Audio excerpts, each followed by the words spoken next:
I clutched the prescription bottle, my fingers trembling as I counted the pills for the third time that morning. 5 left. 5 tiny tablets stood between me and the heart palpitations that had haunted me for months. The label, with its clinical font, taunted me.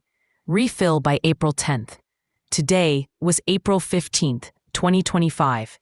At 68, I never thought I'd be in my tiny apartment in Buffalo, New York, choosing between my heart medication and a loaf of bread. My Social Security check barely covered rent, leaving me scraping by for everything else. Pride had kept me from begging my family for help. But pride doesn't stop chest pain or fill an empty fridge. On my wobbly kitchen table sat a stack of bills, each stamped with final notice in bold red. The power company didn't care about my fixed income or my health. They wanted their $127.43, and I didn't have it. A sharp knock on the door jolted me, nearly spilling my cold coffee. Peering through the peephole, I saw a familiar figure that made my heart leap for a different reason. Ethan, my 29-year-old grandson, stood there, his tailored jacket screaming success. I hadn't seen him in person in nearly a year. "Grandma Evelyn," he said, his voice warm but tinged with worry as I opened the door. He was polished, short brown hair, a watch that probably cost more than my rent, but his green eyes carried the same kindness I remembered from when he was a kid, building forts in my old backyard. "Ethan, honey," I smoothed my faded sweater, forcing a smile despite the exhaustion dragging me down. "What brings you here?" He hugged me, his cologne crisp and expensive. For a second, I could pretend I wasn't drowning in debt, that he couldn't feel how frail I'd become under my baggy clothes. "I had a meeting downtown," he said, stepping back. "Thought I'd swing by. You look tired, Grandma." I waved it off, shuffling toward the kitchen. "Just age, sweetheart. Want some tea? I might have some crackers somewhere." But as I moved, Ethan's gaze landed on the row of pill bottles on the counter, lined up like sentinels. His confident demeanor faltered. "Grandma, that's a lot of meds. Are you okay?" His voice was gentle, but I felt the heat of shame creep up my face. "The doctor says they keep me ticking," I said lightly. "Getting old's not for sissies." Ethan sat on my worn-out couch, his eyes scanning the room. I saw it through his perspective. The threadbare armchair I'd had since the 90s, the humming fridge with nothing but a jar of mustard inside, the bills I'd tucked behind a chipped ceramic vase. "The $10,000 a month I've been sending," he said carefully. "It's covering everything, right? Your meds, groceries, utilities?"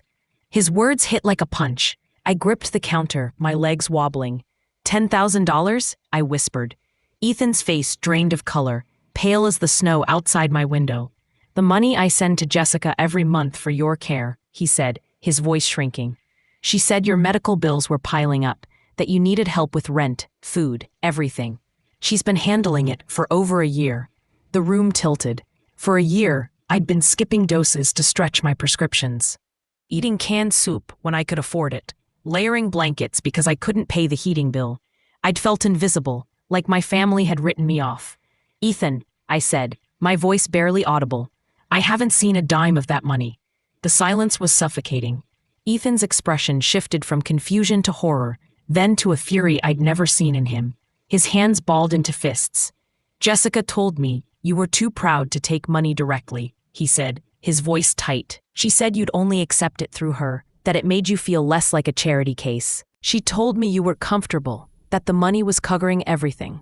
I sank into a chair, the betrayal wrapping around me like a heavy fog. Jessica, my daughter-in-law, who called every few weeks with bright updates about her life, who dropped by with drugstore cookies and kind words about how tough it must be to scrape by. "She visits sometimes," I said faintly, "brings me little gifts, asks how I'm holding up. She always seemed so worried about me." Ethan stood, pacing to the window overlooking the gray Buffalo street. His reflection showed a man wrestling with an ugly truth. "Grandma, I've sent her $120,000 over the past year," he said, his voice breaking.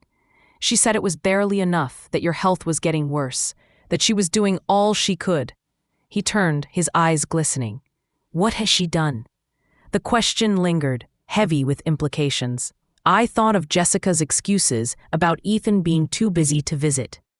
Her sighs about rising costs when I mentioned my struggles, The way she'd pat my hand and say she knew how hard it was to feel alone. She hadn't just taken the money, she'd taken my connection to my grandson, my sense of worth, making me believe I was a burden, while painting herself as my caretaker. I have to choose between my pills and food, I said softly, the words bitter. I haven't had a decent meal in weeks. I wear my coat inside because I can't afford the electric bill. Ethan's face crumpled. He pressed his hands to his eyes, shoulders shaking. I thought I was helping you, he said. Jessica sent me photos. Groceries she said she bought for you. Receipts for your meds. I trusted her. The cruelty of it stole my breath. Jessica had likely used that money for her own family, snapping pictures of her own groceries, her own prescriptions, to sell her lie. She's been playing us both. I whispered, the truth settling like ice in my veins. Ethan straightened, his grief hardening into resolve. Grandma, this stops today. I'm going to make sure you get every cent you were owed, and Jessica will answer for this. Relief washed over me, but a deeper dread took hold. What would come next? I stood in my cramped Buffalo apartment, clutching the grocery store daisies Jessica had handed me, their cheap plastic wrapper crinkling under my fingers. Her smile was as polished as ever, her blonde hair tucked neatly behind her ears, but I caught the briefest flicker of unease in her hazel eyes when I mentioned Ethan's name. Oh, Evelyn, sweetheart, she said, her voice dripping with practiced sympathy as she settled into my faded armchair like it was her throne. Ethan's such a good kid, always worrying about you. But you know how hectic his job is. Sometimes he feels guilty for not being around more, so he exaggerates how much he's helping out. Her words were a masterclass in deflection, painting Ethan as the one confused, while she played the devoted daughter-in-law. I forced my face to stay neutral, playing the frail, muddled grandmother she expected. Maybe you're right, I said softly, setting the flowers on the counter next to my empty pill bottles. But I could have sworn he mentioned something about $10,000 a month. For my care. Jessica's smile tightened just for a second before she leaned forward, patting my hand like I was a child. Oh, honey, that sounds like a mix-up. You know how stress can make things fuzzy. I brought you some lavender tea, she said, pulling a box from her sleek leather purse. It's great for calming the nerves. Sometimes our minds play tricks when we're worried about bills, don't they? I nodded, letting her think I was buying it while my heart pounded, not from my condition but from the rage simmering beneath my calm facade. In my bedroom, Ethan was listening, his phone recording every word. We'd agreed I'd lead the conversation, let Jessica dig her own grave without suspecting she was being cornered. It's just been so hard, I said, my voice trembling, though not entirely an act. The bills keep piling up and my meds. I can't always afford them. I thought Ethan was sending money to help. Jessica's expression softened into that familiar mask of concern. Evelyn, I've told you, if you ever need anything, you just call me. I know how tough it is on a fixed income. I've been trying to help where I can. Those groceries last month, the scarf I brought you, it's not much, but I do what I can. She sighed, glancing around my sparse apartment, her eyes lingering on the stack of unpaid bills I'd left deliberately visible. Maybe we should look into some assistance programs. Or, she hesitated, her voice dropping to a gentle whisper. I hate to say it, but have you thought about a care facility? Somewhere they can make sure you're getting your meds on time? The suggestion hit like a slap, but I kept my composure. A care facility. She was already trying to shuffle me out of sight, to cement her narrative that I was too frail, too confused to manage on my own. A care facility? I echoed, letting my voice waver. Do you think I need that, Jessica? She reached for my hand again, her grip cool and calculated. I just want what's best for you. Ethan's so busy, and I know he'd feel better knowing you're somewhere safe, where your memory issues won't be such a burden. There it was, the gaslighting, subtle but sharp, framing me as the problem, my mind as the failure. Memory issues, I said, tilting my head as if puzzled. I don't know, Jessica. I remember you saying last winter you'd help with my heating bill, but it got shut off for a week in January, and you told Ethan I was seeing a specialist, but I've only been to the free clinic. Her smile froze, and for the first time I saw a crack in her perfect facade. Oh, Evelyn, I'm sure I didn't say that, she said quickly, her laugh a little too bright. I might have mentioned we were looking into specialists, but you know how expensive they are. And the heating bill, I sent you some cash for that, didn't I? You must have misplaced it. I leaned forward, my voice steady now. No, Jessica, you didn't. And you didn't send groceries, or pay for my meds, or set up any Evelyn care fund like you told Ethan. You've been taking his money, $120,000 over the past year, and keeping it for yourself. The air in the room shifted, heavy and charged. Jessica's face went pale, her lips parting as if to protest. But no words came. For the first time, she looked trapped, her carefully crafted mask slipping. Evelyn, that's not true, she stammered, her voice rising. You're confused. Ethan would never believe. Believe what? Ethan's voice cut through the room as he stepped out of the bedroom, his phone in hand, the recording app still running. Jessica's head snapped toward him, her eyes wide with panic. Ethan, I didn't know you were here, she said, her voice shaking. Your grandma's been saying some wild things. I think she's… Stop, Ethan said, his tone cold and unyielding. He held up his phone, the screen glowing with evidence. I've got the bank records, Jessica. Every transfer to your personal account. The credit card charges for your spa days, your new car, your vacation to Miami. And the texts. Every lie you sent me about Grandma's care. The photos you staged to make it look like you were helping her. Jessica stood, her purse slipping to the floor. This is a misunderstanding, she said, her voice desperate now. I was managing the money for her, I swear. I was going to… Enough, I said, my voice stronger than it had been in years. I stood, facing her, no longer the forgotten old woman she'd counted on. You let me go hungry, Jessica. You let me skip my meds, wear my coat inside because I couldn't heat my home. You lied to my grandson, made him think he was failing me, all while you stole from us both. And now you're trying to say I'm losing my mind? Jessica's mouth opened and closed, her composure crumbling. Evelyn, I never meant, she started, but Ethan cut her off. You meant every word, he said, stepping closer. You built a whole story to keep us apart, to keep the money for yourself. But you forgot one thing. I know my grandma. I trust her. And I checked the accounts. He held up a folder from his briefcase, stuffed with bank statements and screenshots. It's over, Jessica. She backed toward the door, her eyes darting between us. You don't understand, she said, her voice breaking. I was going to pay it back. I just need it. Get out, I said, my voice steady, fueled by a fire I hadn't felt in years. And don't come back. Jessica grabbed her purse and fled, the door slamming behind her. The silence that followed was heavy, but not oppressive. It felt like the first breath of clean air after years in a stifling room. Ethan turned to me, his eyes softening. Grandma, I'm so sorry, he said, his voice thick. I should have checked sooner. I should have known. I reached for his hand, my grip stronger than it had been in months. You're here now, I said. That's what matters. Over the next few days, Ethan worked tirelessly. He transferred funds to cover my overdue bills, refilled my prescriptions, and stocked my fridge with more food than I'd seen in years. He hired a lawyer to pursue legal action against Jessica, ensuring she'd face consequences for her theft.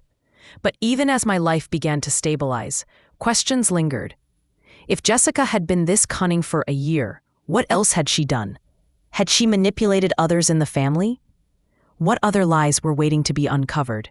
As I sat in my now warm apartment, sipping tea Ethan had bought, I looked down at the buffalo snow falling softly outside. For the first time in a long time, I felt seen, believed, and ready to fight. Jessica had underestimated me, thinking I was just a frail old woman. She was about to learn how strong I could be. The weight of Jessica's lies hung heavy in my Buffalo apartment, the memory of her syrupy voice and calculated concern still fresh from our confrontation. I sat across from Ethan at my wobbly kitchen table, the daisies she'd brought wilting in their plastic wrapper, a mocking reminder of her performance. Ethan's face was grim, his green eyes shadowed from sleepless nights. He set a thick manila folder on the table, handling it like it held secrets too dangerous to touch. Grandma, he said, his voice low and steady, this goes way beyond the money. You need to brace yourself. I nodded, my hands clasped tightly in my lap, preparing for whatever fresh betrayal he'd uncovered.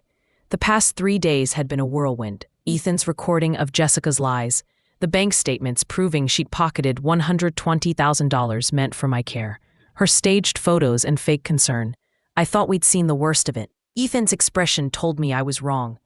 I hired a private investigator, he said, opening the folder. Someone who specializes in financial fraud and family disputes.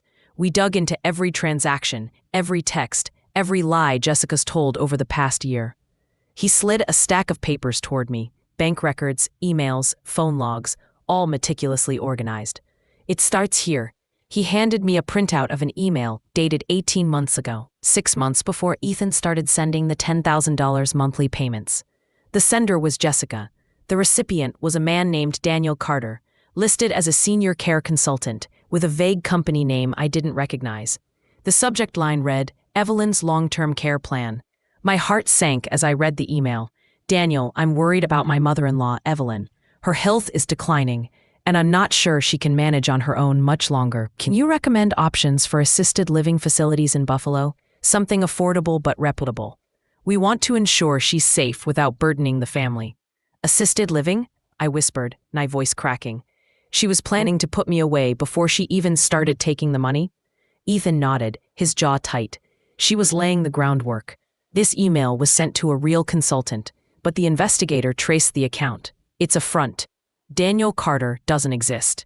The email address loops back to a server Jessica controls.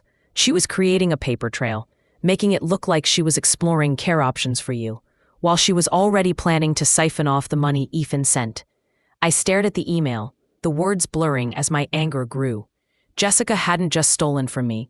She'd been orchestrating a plan to erase me from the family, to lock me away in some facility while she played the devoted caretaker. What else? I asked, my voice steady despite the storm inside me. Ethan pulled out another document, a bank statement from an account I'd never seen, labeled Evelyn's Support Fund. She opened this account in your name, but you're not listed as an authorized user. Every month, my $10,000 transfers went here. Then she funneled the money to her personal accounts, sometimes in chunks as small as $500 to avoid suspicion.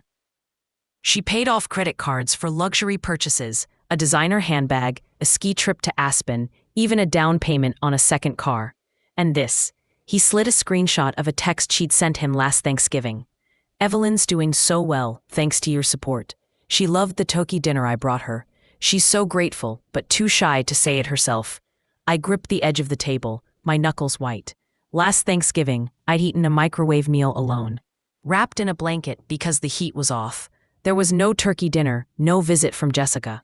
She lied about every detail, I said, my voice trembling with fury. She made you think I was taken care of while I was starving. Ethan's eyes glistened, but his voice was steel. There's more. She wasn't just lying to me. She was manipulating others in the family. He pulled out a series of emails between Jessica and my son, Ethan's father, Michael. In them, Jessica wrote about my declining mental state, claiming I'd been forgetting appointments, misplacing money, and acting paranoid. I'm worried Evelyn's not safe living alone, one email read. I've been covering her expenses, but it's straining our budget. Maybe it's time to consider professional care. Michael believed her, Ethan said, his voice heavy. She convinced him you were slipping, that she was stepping in to help because he was too busy with work. She sent him fake receipts for your meds, even photos of your apartment, to prove she was checking on you. He had no idea you were struggling. The betrayal cut deeper than I'd thought possible. Jessica hadn't just stolen money. She'd poisoned my relationship with my own son, painting me as a burden while she pocketed funds meant for my survival. Why? I whispered. Why go to such lengths? Ethan hesitated, then pulled out a final document, a real estate listing for a house in a gated Buffalo suburb, purchased 6 months ago in Jessica's name. This is where some of the money went, he said. She used your care funds as a down payment. The investigator found evidence. She's been planning to move there with Michael, claiming it was an investment for the family's future. She was building a life off your suffering. I leaned back in my chair, the weight of her deception settling over me like a suffocating fog. Jessica hadn't just stolen $120,000. She'd constructed an alternate reality where she was the saint, I was the problem, and Ethan and Michael were too busy or guilty to question her. She'd planned every detail, from fake emails to staged photos, to ensure no one would suspect her. But she'd made one fatal mistake, underestimating Ethan's love for me. What do we do now? I asked, my voice steady with a resolve I hadn't felt in years. Ethan's expression hardened, the businessman in him taking over. The investigators compiling a case for the police. Theft, fraud, elder abuse. She's looking at serious charges. I've already frozen the accounts she used, and I'm meeting with a lawyer tomorrow to ensure you get every cent back. And Michael, he needs to know the truth. I'm telling him everything tonight.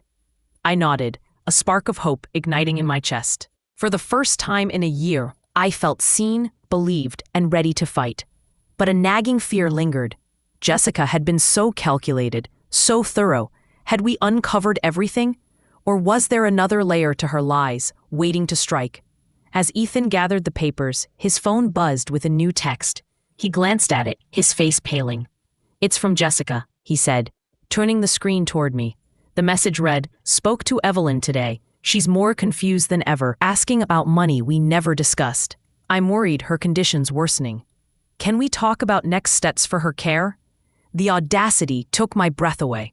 Even now, caught in her lies, Jessica was still spinning her narrative, still trying to paint me as the problem. But this time, she wasn't dealing with a forgotten old woman. She was facing Evelyn, backed by Ethan, armed with evidence and a fire she couldn't extinguish. "She has no idea what's coming," Ethan said, echoing my own thoughts, his voice a quiet promise of justice. I smiled, a small, fierce thing. "No, she doesn't, and I can't wait to see her face when she finds out." My hands shook as I read the Adult Protective Services report. Jessica's words twisting my reality into a portrait of a frail, confused woman who needed saving. Saving by her. The report detailed my malnourished state and unsanitary living conditions. Conditions caused by her theft of the $120,000 Ethan had sent for my care over the past year. She'd turned my struggle into evidence of my supposed mental decline, all while presenting herself as the devoted daughter-in-law stepping in to fix it. I looked up at Ethan, his face a storm of anger and guilt, the manila folder of evidence spread across my kitchen table like a map of Jessica's deceit.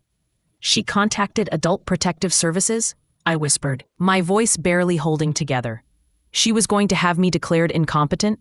Ethan nodded, his jaw clenched so tight I could see the muscle twitch. The investigator found the report buried in their system. "Jessica filed it 6 weeks ago, claiming you were refusing help and becoming a danger to yourself. She requested a welfare check, but intercepted the caseworker's call. She told them you'd stabilized and were now accepting her care, backed up with fake receipts and photos from her visits." He slid a copy of the report toward me, her words cold and clinical. "Subject exhibits paranoia and hostility toward family support.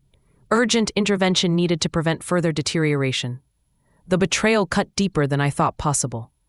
Jessica hadn't just stolen money. She'd tried to strip away my autonomy, my voice, my very existence.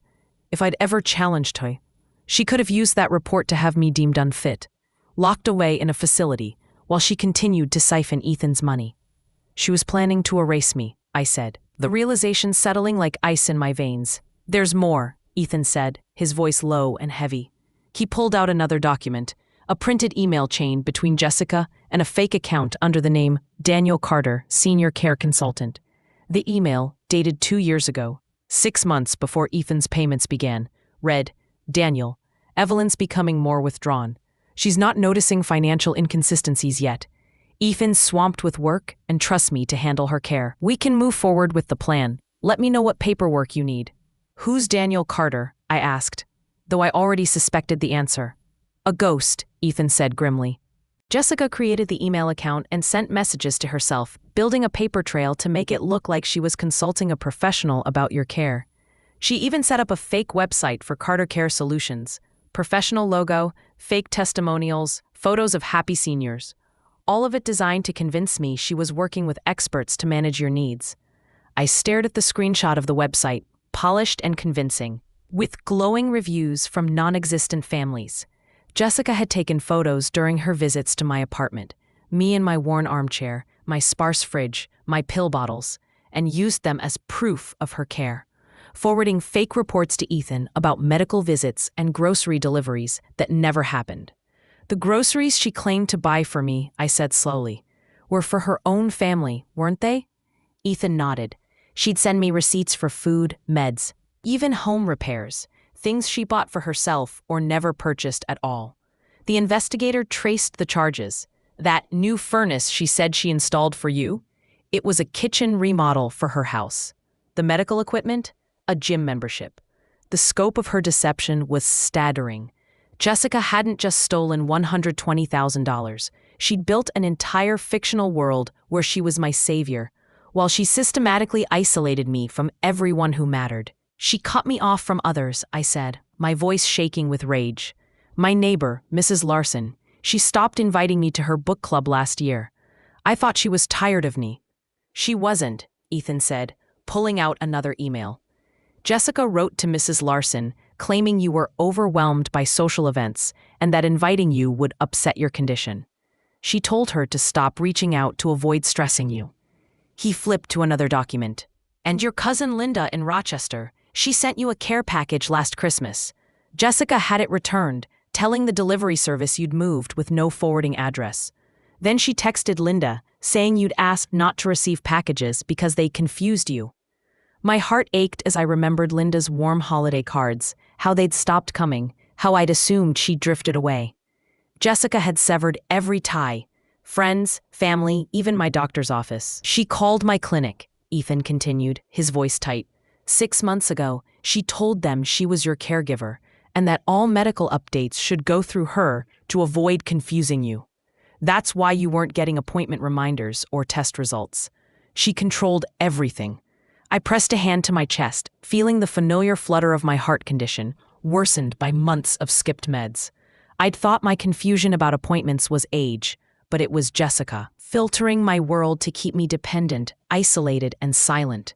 She wanted me to feel alone, I said, the words bitter, to make sure no one would believe me if I spoke up.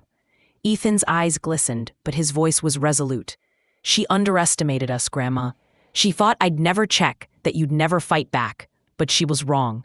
He pulled out one final document, a bombshell that made my breath catch. A lease agreement for an apartment in a luxury Buffalo high-rise. Signed by Jessica 3 months ago. She was planning to move there, Ethan said, funded by your care money. She told Dad it was a rental investment. But the investigator found emails where she bragged to a friend about her new place and how she'd earned it for dealing with family drama. The cruelty of it stole my breath. Jessica had built a life of luxury on my suffering, all while convincing my son Michael and Ethan that I was the problem. But now we had proof. Bank records, emails, fake websites, intercepted communications. What happens next? I asked, my voice steady with a fire I hadn't felt in years.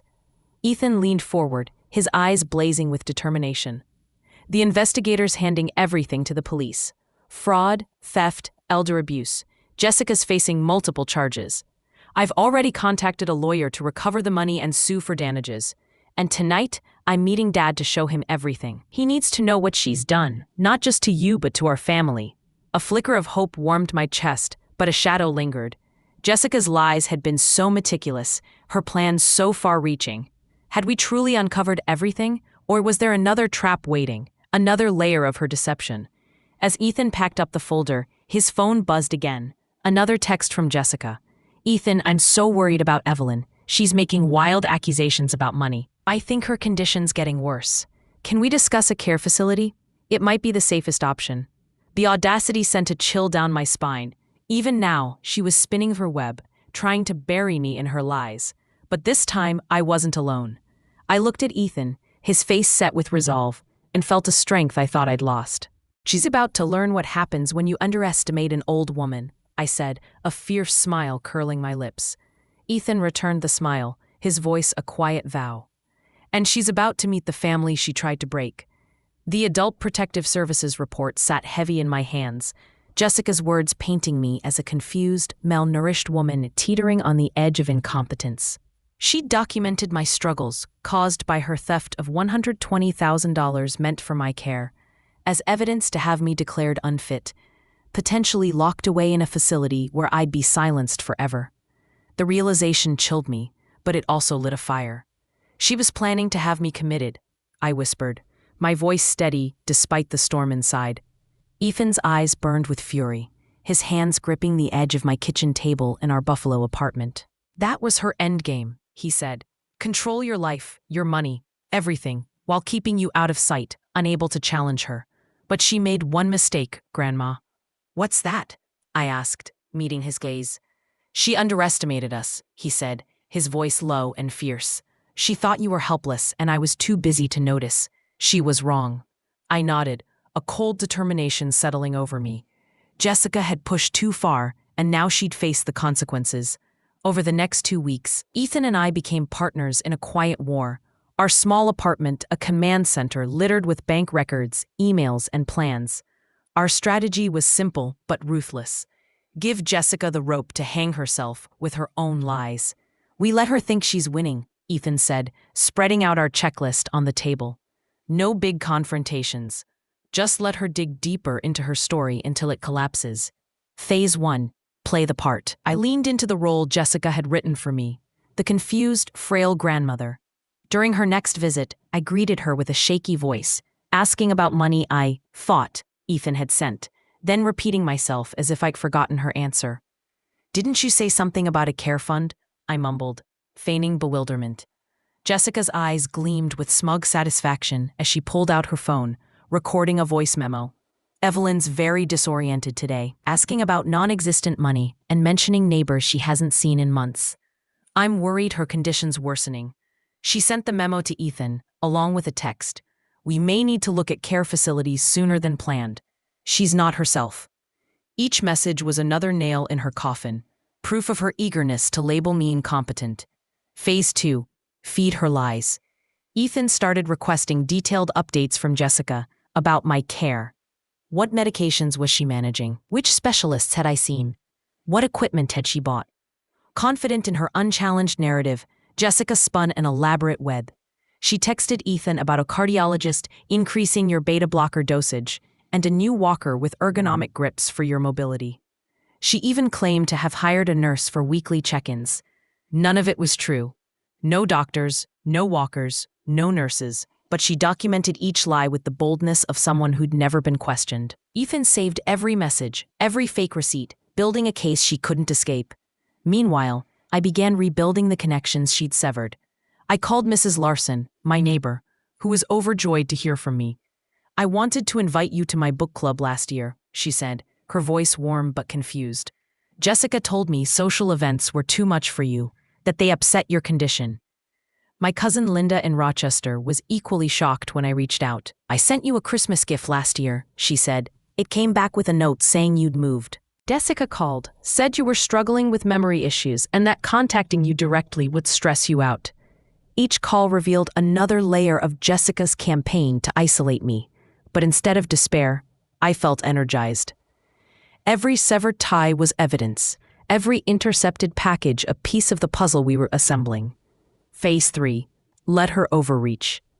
The most satisfying part was watching Jessica grow reckless with her perceived victory.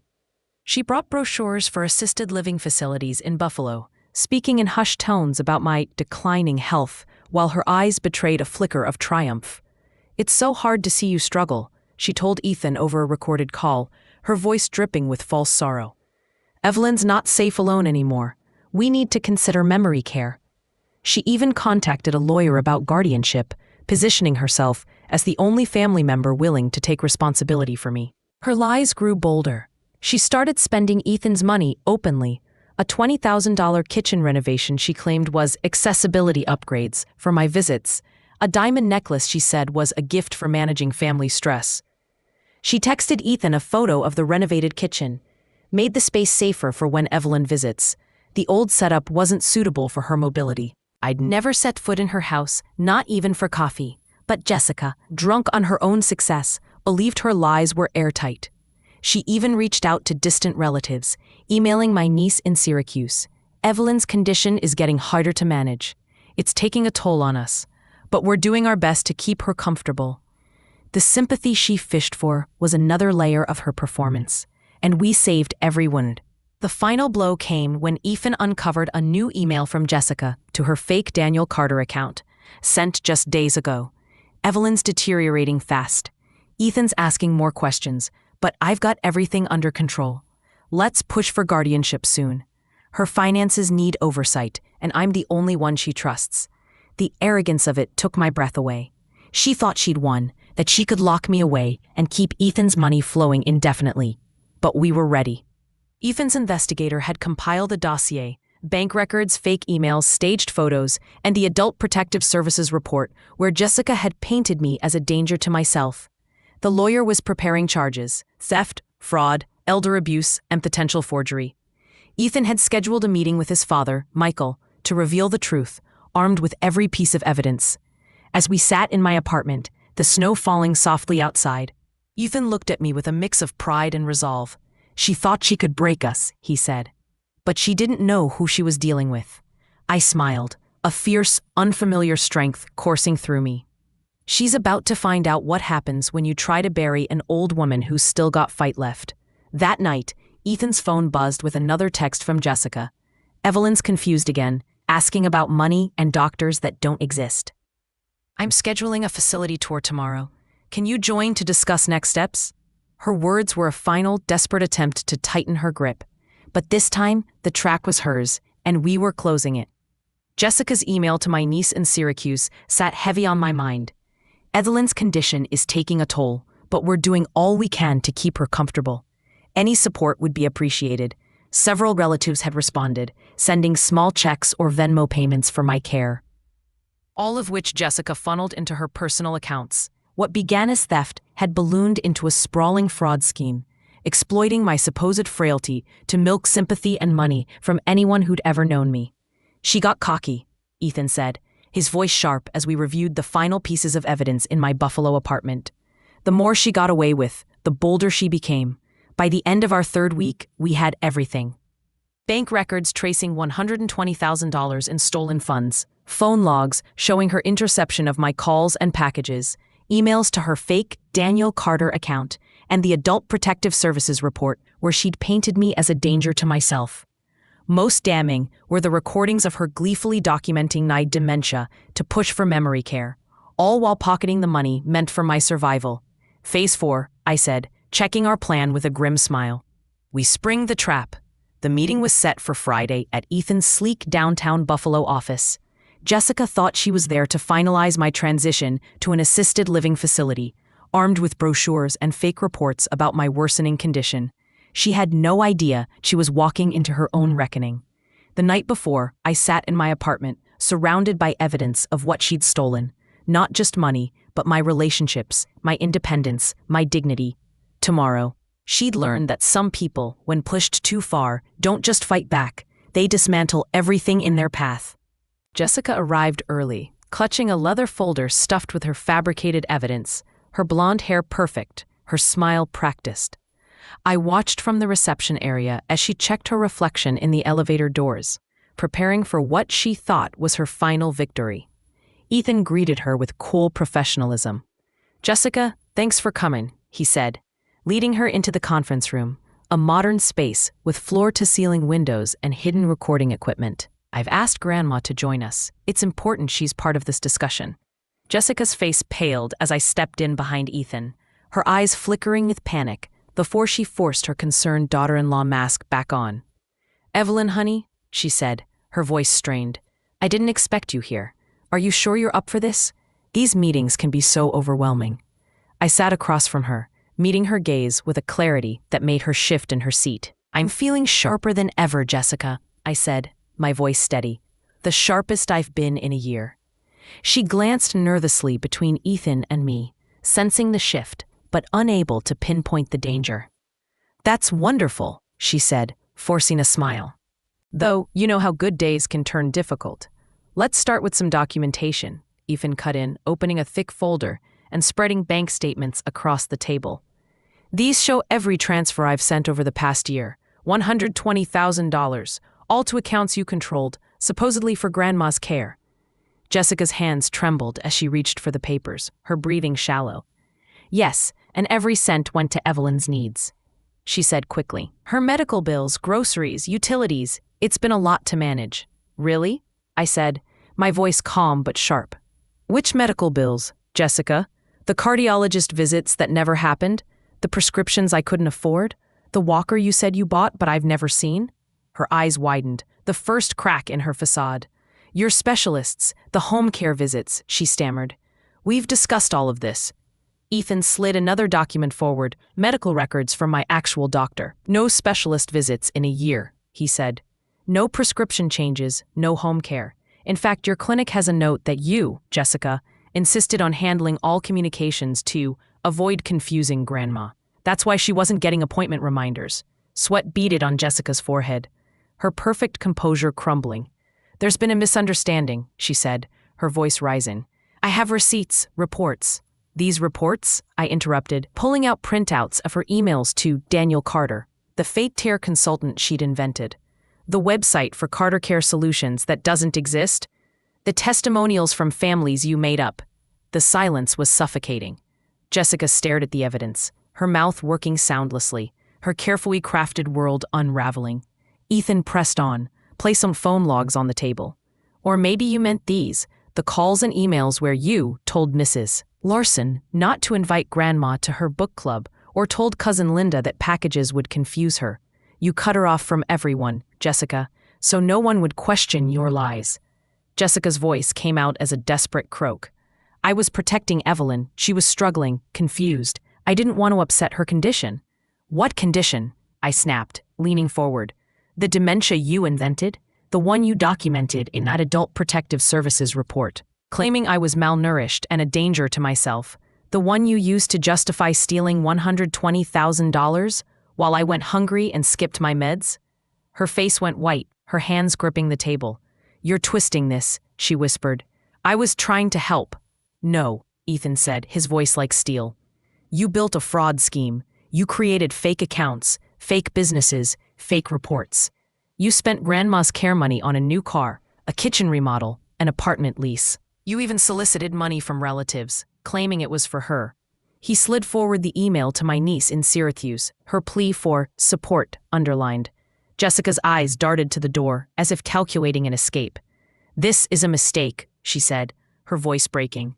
"Ethan, you know I'd never." "We have recordings," Ethan said, holding up his phone. "Every lie you told Grandma during her visits, every text about her dementia, every plan to push for guardianship. It's over, Jessica." For the first time, she had no response, no deflection, no mask to hide behind. The room felt charged, the weight of her lies crashing down. "What happens now?" she whispered, her voice barely audible. Ethan leaned forward, his eyes cold. "The police have everything. Bank records, emails, recordings. Fraud, theft, elder abuse, potential forgery. You're looking at charges, Jessica, and we're suing to recover every cent. And tonight, I'm telling Dad everything. He deserves to know who he's married to."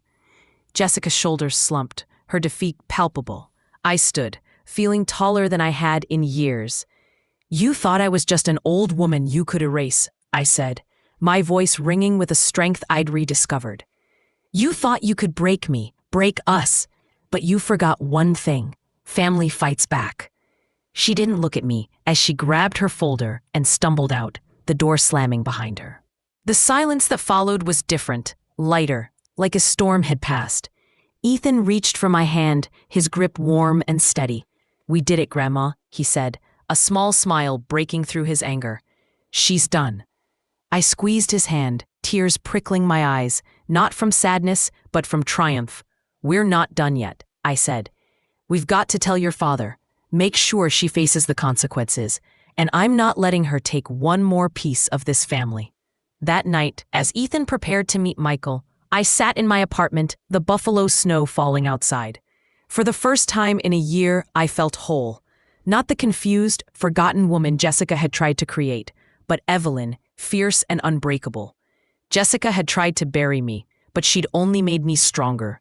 And now, she'd face the reckoning she'd earned. Jessica's breathing was ragged, her eyes darting across the conference table in Ethan's sleek Buffalo office, where bank statements, emails, and recordings laid bare her year-long fraud. The Adult Protective Services report she'd filed stared back at her, accusing me of being a vulnerable adult in need of intervention. Intervention she'd orchestrated by stealing $120,000 meant for my care, leaving me to choose between heart medication and groceries. Her carefully crafted mask of concern had shattered, and now she faced the truth she tried to bury. You invented a condition, I said, my voice low and sharp, leaning forward in my chair. You fabricated dementia to justify controlling my life. For a year, you convinced Ethan I was well cared for while I was starving, skipping pills, and wearing my coat indoors because I couldn't afford heat.